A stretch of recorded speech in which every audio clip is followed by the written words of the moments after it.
Most people consider life a battle, but it is not a battle, it is a game. It is a game, however, which cannot be played successfully without the knowledge of spiritual law. And the Old and the New Testaments give the rules of the game with wonderful clearness. This means that whatever man sends out in word or deed will return to him. What he gives, he will receive. If he gives hate, he will receive hate. If he gives love, he will receive love. If he gives criticism, he will receive criticism. If he lies, he will be lied to. If he cheats, he will be cheated. We are taught also that the imaging faculty plays a leading part in the game of life. To play successfully the game of life, we must train the imaging faculty.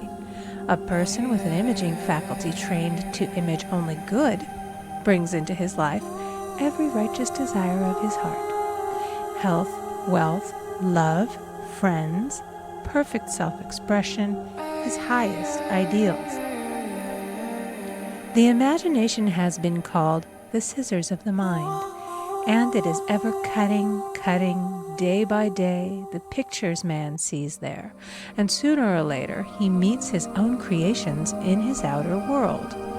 To train the imagination successfully, man must understand the workings of his mind. The Greeks said, "Know thyself." There are three departments of the mind: the subconscious, conscious, and superconscious. The subconscious is simply power without direction. It is like steam or electricity, and it does what it is directed to. It has no power of induction. Whatever man feels deeply or images clearly is impressed upon the subconscious mind and carried out in minutest detail.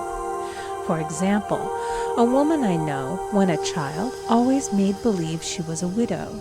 She dressed up in black clothes and wore a long black veil, and people thought she was very clever and amusing. She grew up and married a man with whom she was deeply in love. In a short time he died, and she wore black and a sweeping veil for many years. The picture of herself as a widow was so impressed upon the subconscious mind, and in due time worked itself out regardless of the havoc created. The conscious mind has been called mortal or carnal mind. It is the human mind and sees life as it appears to be. It sees death, disaster, sickness, poverty, and limitation of every kind, and it impresses the subconscious. The superconscious mind is the God mind within each man and is the realm of perfect ideas. In it is the perfect pattern spoken of by Plato, the divine design, for there is a divine design for each person. There is a place that you are to fill and no one else can fill, something you are to do which no one else can do. There is a perfect picture of this in the superconscious mind. It usually flashes across the conscious as an unattainable ideal, something too good to be true. In reality, it is man's true destiny or destination flashed to him from the infinite intelligence which is within himself. Many people, however, are in ignorance of their true destinies and are striving for things and situations which do not belong to them and would only bring failure and dissatisfaction if attained. For example, a woman came to me and asked me to speak the word that she would marry a certain man with whom she was very much in love. She called him A.B. I replied that this would be a violation of spiritual law, but that I would speak the word for the right man, the divine selection, the man who belonged to her by divine right. I added, if A.B. is the right man, you can't lose him, and if he isn't, you will receive his equivalent. She saw A.B. frequently, but no headway was made in their friendship. One evening she called and said, "Do you know, for the last week, A.B. hasn't seemed so wonderful to me." I replied, "Maybe he is not the divine selection. Another man may be the right one." Soon after that, she met another man who fell in love with her at once and who said she was his ideal. In fact, he said all the things that she had always wished A.B. would say to her. She remarked, it was quite uncanny. She soon returned to his love and lost all interest in A.B. This shows the law of substitution. A right idea was substituted for a wrong one. Therefore, there was no loss or sacrifice involved. Many people have brought disaster into their lives through idle words. For example, a woman once asked me why her life was now one of poverty and limitation. Formerly, she had a home, was surrounded by beautiful things, and had plenty of money. We found she had often tired of the management of her home and had said repeatedly, "I'm sick and tired of things. I wish I lived in a trunk." And she added, "Today, I am living in that trunk." She had spoken herself into a trunk. The subconscious mind has no sense of humor, and people often joke themselves into unhappy experiences. For example, a woman who had a great deal of money joked continually about getting ready for the poorhouse. In a few years, she was almost destitute, having impressed the subconscious mind with a picture of lack and limitation. Fortunately, the law works both ways, and a situation of lack may be changed to one of plenty. For example, a woman came to me one hot summer's day for a treatment for prosperity. She was worn out, dejected, and discouraged. She said she possessed just $8 in the world.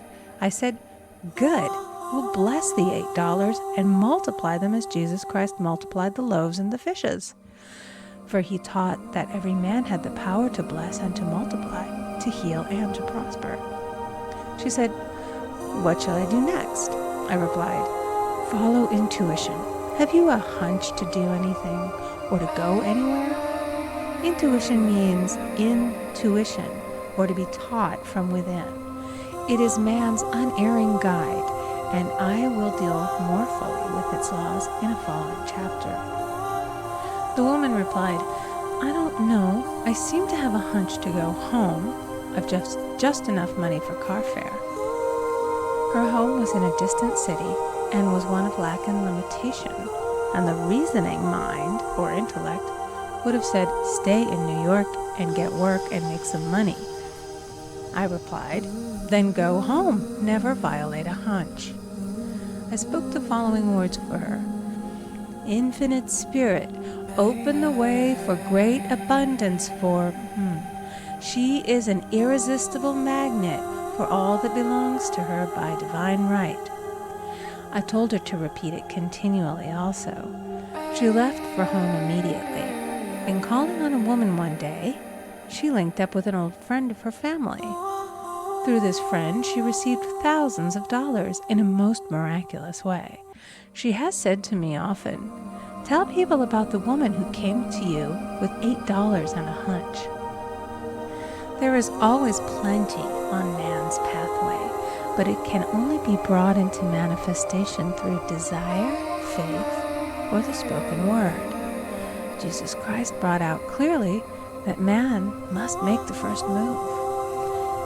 "Ask, and it shall be given to you. Seek, and ye shall find. Knock, and it shall be opened unto you." Matthew 7:7. In the scriptures we read, "Concerning the works of my hands, command ye me." Infinite intelligence, God, is ever ready to carry out man's smallest or greatest demands. Every desire, uttered or unexpressed, is a demand. We are often startled by having a wish suddenly fulfilled. For example, one Easter, having seen many beautiful rose trees in the florist's windows, I wished I would receive one, and for an instant saw it mentally being carried in the door. Easter came, and with it a beautiful rose tree. I thanked my friend the following day and told her it was just what I had wanted. She replied, "I didn't send you a rose tree. I sent you lilies." The man had mixed the order and sent me a rose tree simply because I had started the law in action and I had to have a rose tree. Nothing stands between man and his highest ideals and every desire of his heart but doubt and fear. When man can wish without worrying, every desire will be instantly fulfilled. We must substitute faith for fear is only inverted faith. It is faith in evil instead of good. The object of the game of life is to see clearly one's good and to obliterate all mental pictures of evil. This must be done by impressing the subconscious mind with a realization of good. A very brilliant man who has attained great success told me he had suddenly erased all fear from his consciousness by reading a sign which hung in a room. He saw printed in large letters this statement: "Why worry? It will probably never happen." These words were stamped indelibly upon his subconscious mind, and he now has a firm conviction that only good could come into his life, and therefore only good can manifest. It is man's faithful servant, but one must be careful to give it the right orders. Man has ever a silent listener at his side, his subconscious mind. Every thought, every word is impressed upon it and carried out in amazing detail. It is like a singer making a record on the sensitive disc of the phonographic plate. Every note and tone of the singer's voice is registered. If he coughs or hesitates, it is registered also. So let us break all the old bad records in the subconscious mind, the records of our lives which we do not wish to keep, and make new and beautiful ones. Speak these words aloud with power and conviction. I now smash and demolish by my spoken word every untrue record in my subconscious mind. They shall return to the dust heap of their native nothingness, for they came from my own vain imaginings. This is the square of life, the game completed.